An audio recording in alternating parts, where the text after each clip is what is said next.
Buongiorno, buongiorno, buongiorno. Piovono critiche a grappoli per Christian Chivo, sì. Ne ho trovate tante in giro sul pianeta Terra. Attenzione, lo posso anche capire, perché quando sei l'allenatore dell'Inter e c'è la possibilità di alzare un trofeo, di vincere un titolo, e poi la gente non, non impazzisce all'idea di dover ogni volta uscire sconfitto, no? Perché andiamo sempre avanti con la storia del percorso, il percorso, ma poi quando arrivi dinanzi al boss finale è 1, 2, 3, 4, 5 volte.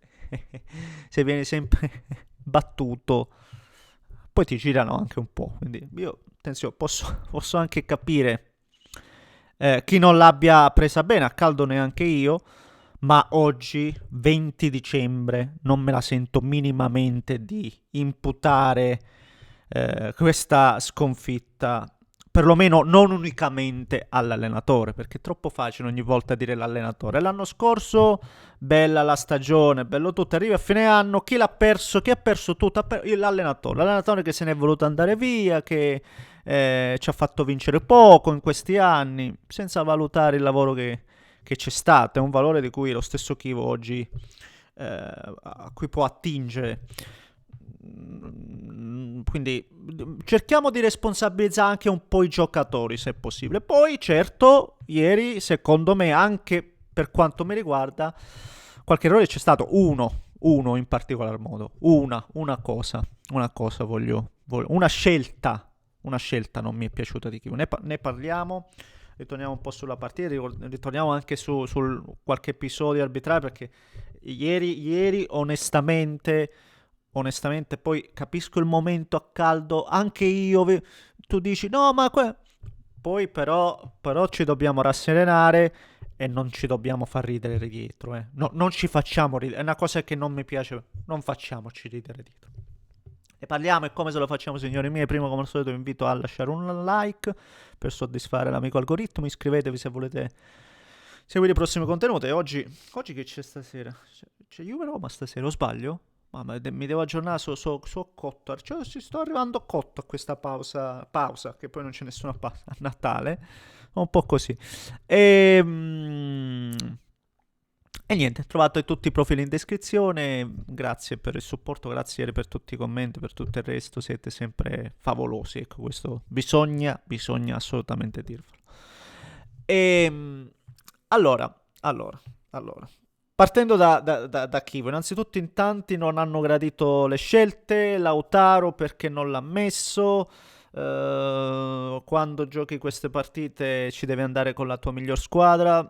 No, io su questo onestamente non, io penso che ci sia una profondità di rosa adeguata da poter mettere Bonni in una partita del genere. Bonni che ha fatto sempre vedere ottime cose, gli dai una possibilità del genere, è giusto che la giochi anche una partita del genere Bonni, per quanto mi riguarda. Anche perché fino all'altro giorno Lautaro lo volevamo, non io, ma in tanti lo volevano in panchina, adesso no, adesso perché Lautaro? No, sono d'accordo con Kivu quando dice gennaio tante partite, c'erano tanti giocatori che venivano da un filotto di tante gare giocate, disputate. Per me ci sta alla grande, anche perché chi ha giocato ieri sono tutti giocatori che comunque possono giocare titolare nell'Inter, assolutamente, ma assolutamente, sono tutti giocatori che hanno giocato tante altre partite da titolare. Quindi io non è che c'era una squadra in campo non di livello rispetto agli 11, assolutamente no, anzi, assolutamente. Quindi le scelte iniziali proprio non le discuto nella maniera più assoluta. Le scelte a partita in corso, le scelte durante lo svolgimento della gara, quelle non mi sono piaciute.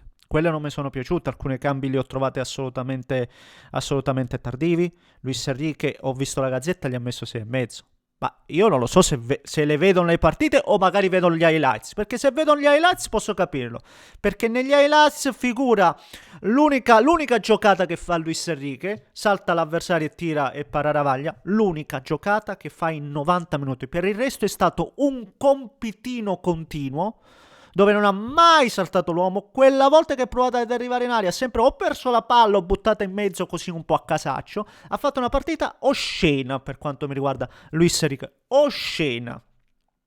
Luis Enrique abbiamo capito che è l'unico giocatore che è l'unico delle scelte che titolare nell'Inter non può giocare. Almeno oggi non può giocare. Poi magari il ragazzo si sblocca mentalmente, non lo so, ma oggi Luis Enrique non può giocare. È un giocatore che non ha la personalità per giocare nell'Inter, da titolare perlomeno.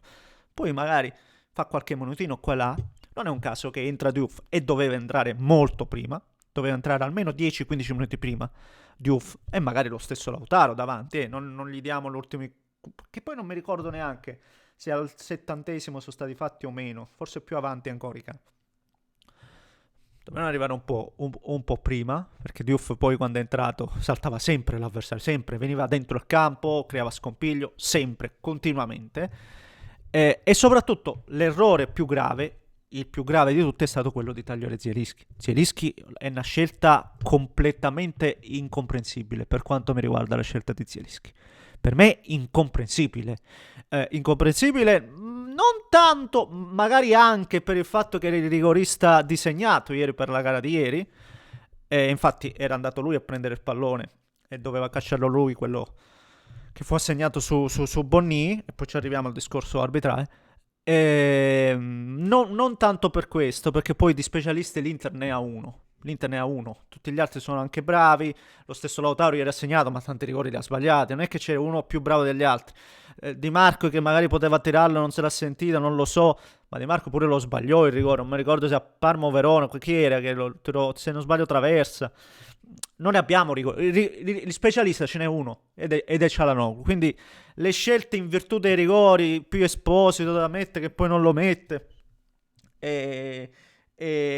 o Ciala stesso che comunque no, a freddo, secondo me è meglio non rischiare, perché ne abbiamo visto di giocatori che poi si infortunano solo quando vanno a calciare rigore, no? O Dybala, chi era l'altro? Aspetta, quello mi sa del Napoli, De Bruyne appunto, per cui assolutamente non era il caso.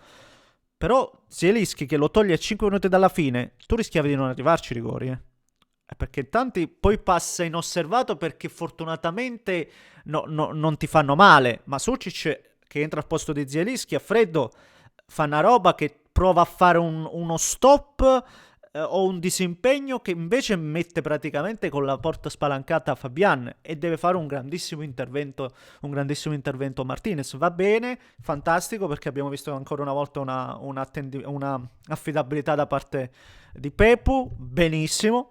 Però lì rischiavi di non arrivarci neanche ai rigori per togliere Zielinski, per non dargli gli ultimi 5-10 minuti. Onestamente una scelta per quanto mi riguarda malaugurata. E in più togli uno comunque dei papabili rigoristi. Ecco, queste scelte, queste cose, secondo me le deve migliorare, e lo farà con l'esperienza, perché poi dobbiamo sempre ricordarlo, Chivu non è che ne abbia tanta, da allenatore dell'Inter. Onestamente, quando sei allenatore dell'Inter, poi ci sono pressioni come quelle che vediamo oggi, ripeto, perché su tanti tifosi, anche tanti opinionisti inizieranno a un po' a tirargli il collo allo stesso Chivu. Funziona così. Funziona così quando poi vieni eliminato, non porti a casa titoli. Funziona così.